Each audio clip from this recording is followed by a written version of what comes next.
तर सध्या आपण ज्या शाळेच्या मैदानामध्ये आहे, तुम्ही सांगितलं की ती तुमची शाळा आहे, तुमची मुलगी सुद्धा इथे शिकते, तर पहिल्यापासूनच तुम्हाला काही सोयी सुविधा किंवा अशी काही कमतरता जाणवली का? नाही म्हणजे मी राफनाईक स्कूलमध्ये जेव्हा दाखल झालो त्यावेळी नवीनच चालू झाली.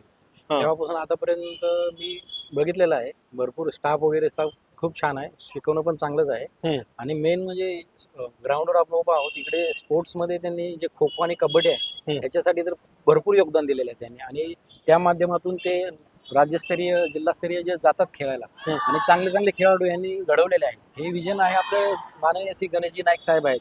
ओके. त्यांनी एक दूरदृष्टी एक पुढचा विचार ठेवला की हम्म. आपल्या इथले माथाडी कामगार भरपूर इथे राहतात, बेशी लोक इथे राहतात. तर ह्या ह्यांच्या मुलांना पुढे भविष्यात जाऊन पुढे जाण्यासाठी एक योग्य ट्रॅक भेटावं ह्या हिशोबाने ह्या शाळेची उभारणी केली त्यांनी. आणि त्यांनी योग्य मार्गदर्शन त्यांच्या योग्य मार्गदर्शनाखाली बाकी सर्व स्टाफ हा चांगलं काम करतो इथे. शाळेचं व्यवस्थित आहे सर्व, बाकी सुविधा वगैरे चांगल्याच आहेत. आणि मेन म्हणजे ह्यांचे जे स्पोर्ट्स आहे खो खो आणि कबड्डी याच्यावरती तर ते एवढे हे करतात म्हणजे जिल्हास्तरीय म्हणा राज्यस्तरीय म्हणा आपल्या इथले मुलं मुली चांगल्या ठिकाणी खो खो खेळून आलेले मोठ्या ठिकाणी गेलेले आहेत. आणि नाईक साहेबांचं जर तुम्ही विजन म्हणता नवी मुंबईचं, त्यांना तर नवी मुंबईचे शिल्पकार मानतात.